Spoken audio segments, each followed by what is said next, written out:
You want to plant some, Joy? Yeah. Dad told us just to poke a little hole with our finger and put them in it. What are y'all planting here? Plant these 4.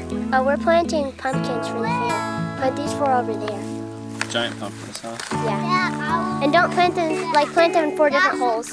That's a kid.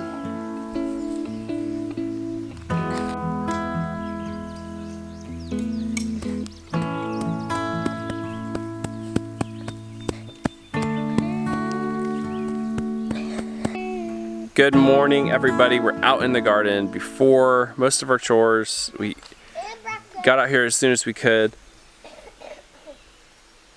to beat the heat and the sun. So we're planting our summer garden.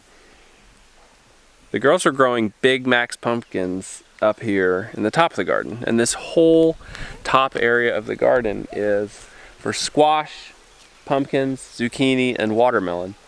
And what we've done is just mulch the whole thing. I put about 26 bales of hay over this area.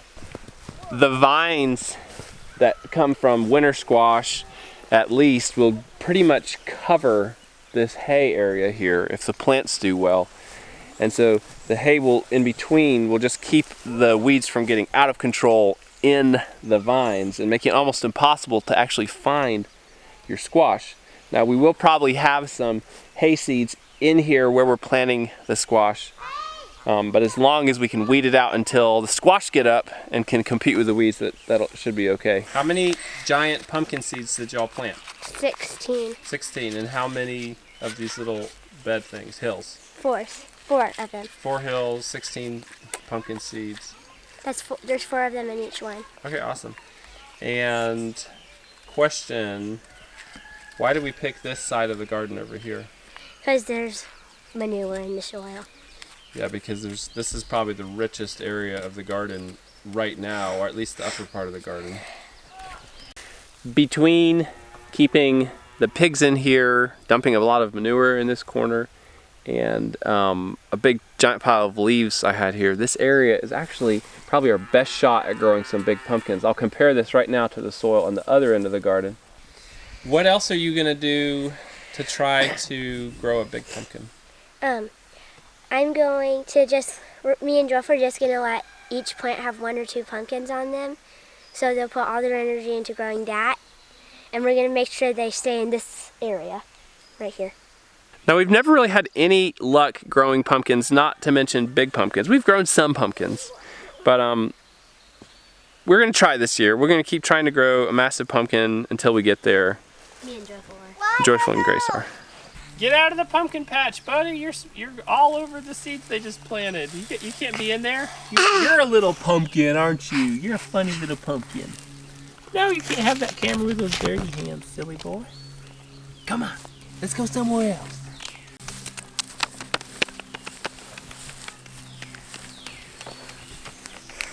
There you go. The girls and I are kind of trying to figure out where to put stuff. I'm putting pumpkins and the winter squash towards the top, and then I'm going to put our summer squash and watermelon along the edge that's towards the house. And the reason is we'll actually be harvesting winter squash, zucchini, and watermelons earlier, and then the winter squash that's further away from the house will be up here where we won't even have to walk into it, except maybe occasionally watering it. Once it gets established, we'll just have to check it, make sure the vine borers aren't getting into it. 5 of them. 5 in each hill? Yeah. So I'm going to put You're so funny. It's so dirty. You have to hose you down.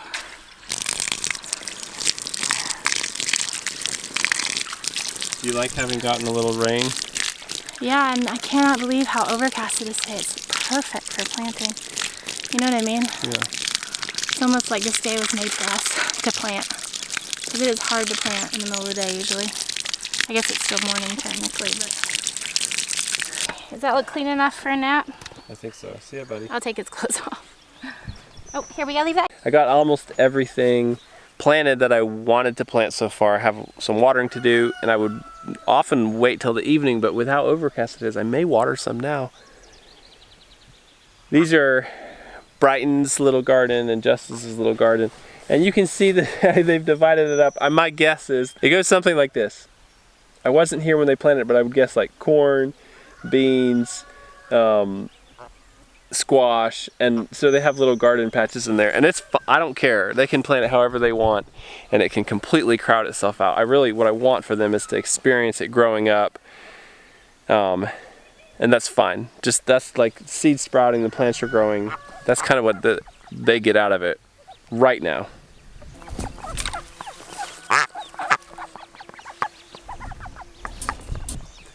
This is my compostable duck pen. I'll show you just a few more details on it in case this is an idea you might want to use.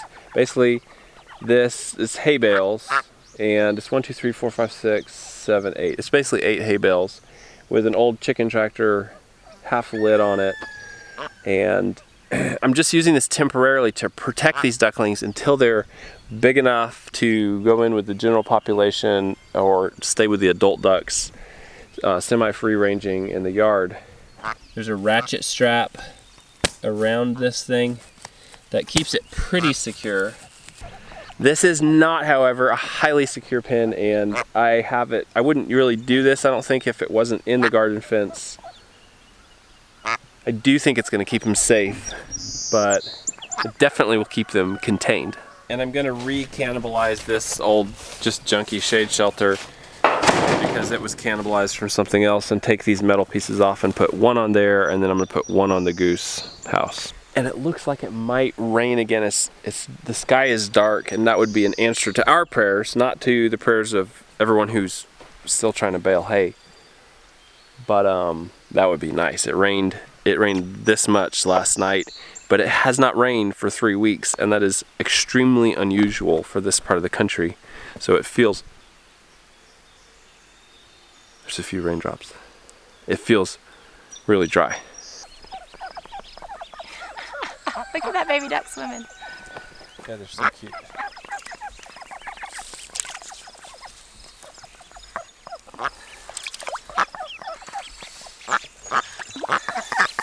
Oh, I'm not gonna get. I know, I see that. I didn't.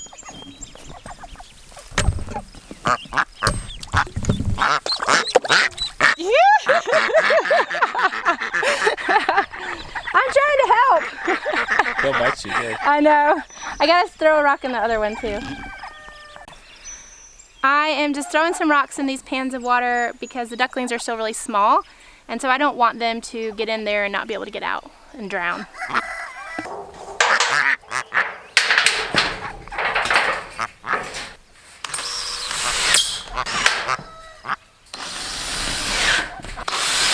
Plenty of shade and shelter for these ducks and ducklings, and this will give them the most afternoon shade when it's real warm.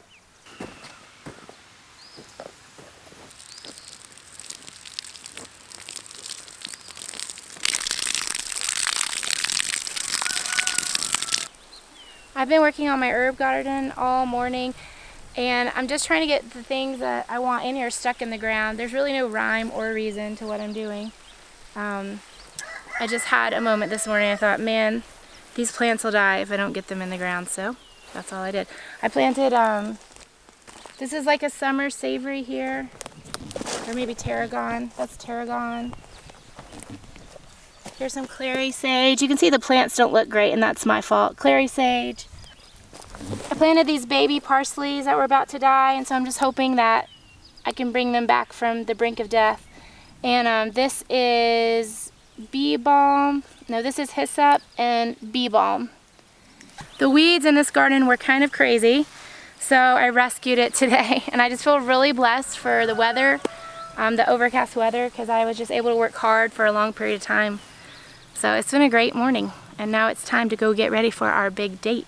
What movie are we going to see this afternoon, Brianna? It is called The Biggest Little Farm. It's a documentary about this farm, Apricot Lane Farm out in California, and how they, over 8 years' time, totally regenerated the land and have this beautiful organic farm now. So yeah, I'm super excited to be inspired by this. Check out the trailer. You can Google The Biggest Little Farm, and the trailer is extremely compelling, beautiful, So we're actually going to see it on a big screen at a limited showing in Asheville this afternoon. So that's exciting. For all of you crow experts out there, I've got a question for you. Do you think this will work if I move it every day? It's not mechanically blocking all the rows of corn, but I think that just that giant white shape, if it's moved regularly, I think it might keep them off the ground. We'll see.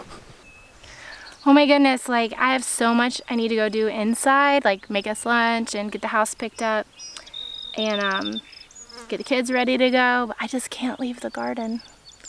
It's just so peaceful and wonderful out here right now. It's like I'd rather be here than anywhere else right now.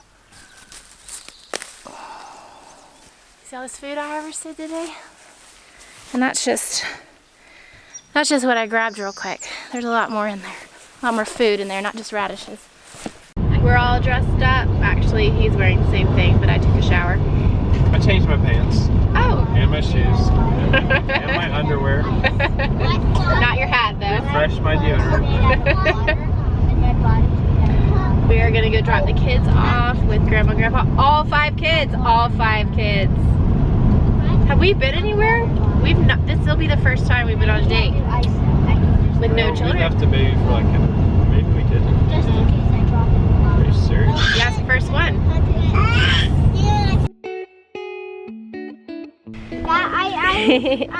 You want to go see Grandpa? It's his first time. Hi. Bye, I love I don't you. think Mother's even gonna miss it. Bye-bye. Thanks for joking. Oh, I just almost stepped on that. Wasn't even paying any attention. This is amazing.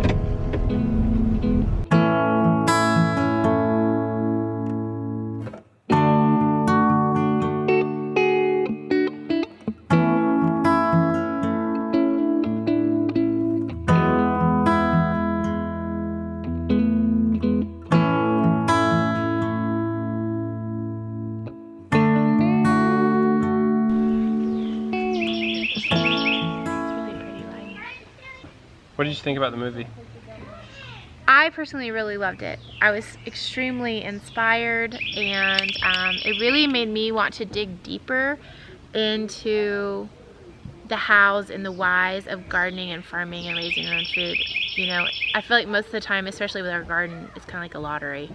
Like, we may get food this year, and if we get lucky. And so I would like to be able to learn the systems and the processes to create a good food system on our farm more consistently.